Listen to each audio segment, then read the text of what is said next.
Hey guys, it's Mary Kate Herion here from Daily Iowan TV with George Kittle, former Iowa tight end. So thanks for being here. Happy to be here. Awesome.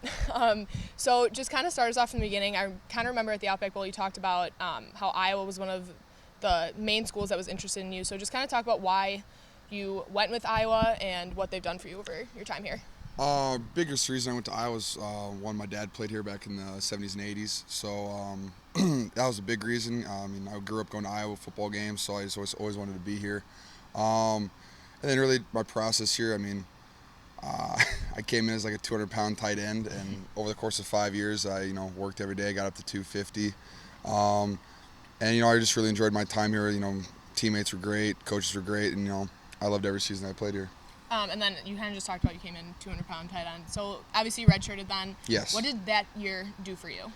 It did a whole bunch for me because I actually was allowed to I was on the scout team, so I was playing against Chris Kirksey, Anthony Hitchens, James Morris. I was playing like some of the best guys out there.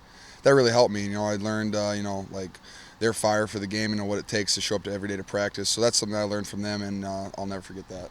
So then kind of I think it was the 2014 season going into the Rose Bowl season, you guys had like an okay season, ended up losing to Taxler Bowl. So do you kind of remember what the team's goal was then going into that Rose Bowl season? We wanted to improve. That's our biggest thing. Like, we just always want to do better. And so, we changed up a little bit just how we do things. We worked harder. Guys spent more time on the field or in the film room, and we just focus more on just us and how we can improve individually and then together as a team.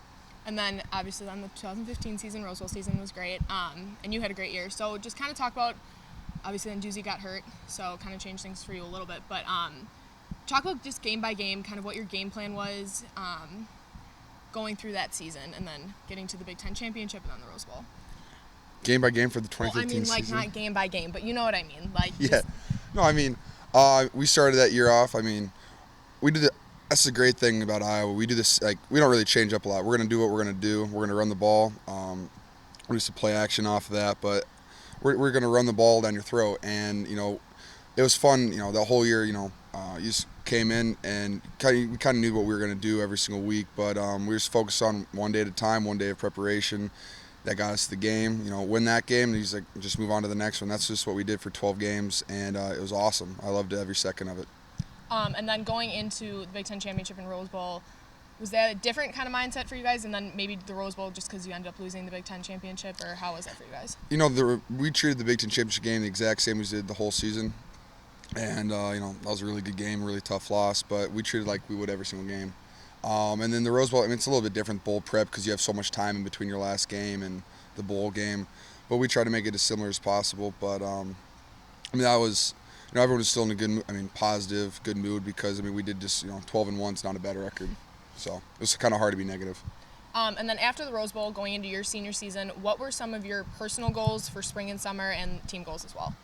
A big thing was me, I was just trying to add on body weight because I played 2015 about 240, and I wanted to get up to 250. So that was a big thing for me. I had to change up my diet, had to change everything I was eating, put in my body for fuel. So that was a big thing for me. We lost a really good senior class in 2015. We had 20-plus seniors. So, I wanted to move into more of a leadership role, which I feel like I did, and I wanted guys to be able to look out to me if they needed that. So that's one thing I focused on. And then senior year starts for you. Mm-hmm.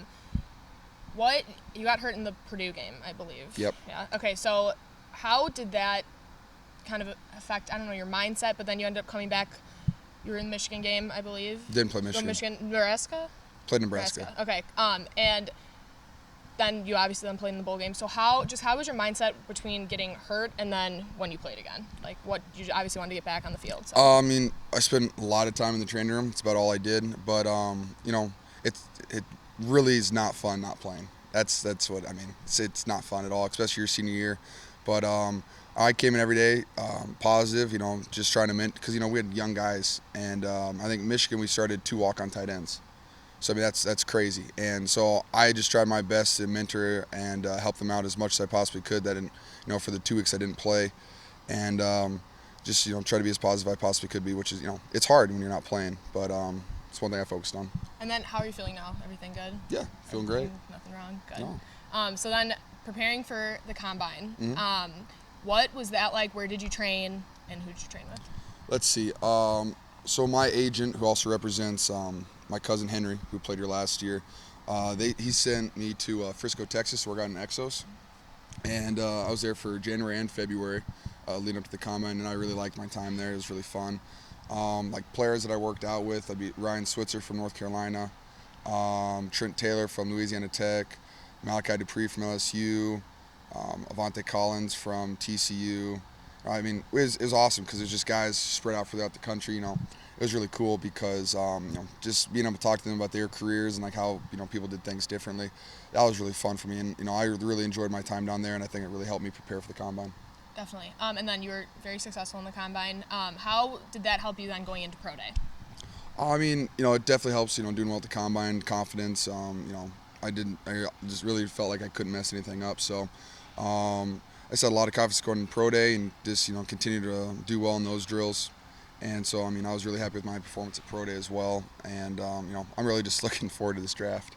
And then how was it to be back here, and then with CJ and all the guys? Oh, it's awesome. I mean, these are the guys that I've been on the team with for 4 to 5 years now, and they're my best friends. And just being able to work out with them, play catch, and just hang out even. It's been a really fun couple weeks, and it's gonna be weird when it comes to an end in like less than a month. So I'm just looking forward to this time that I have with them. And then what is next in between now and then the draft? So obviously you're going to train still. Are you going to stay here or what's? Oh, I'll be here in Iowa City. My parents actually live here, so it's easy for me because my family's here. I'll be living with them and working out every single day here.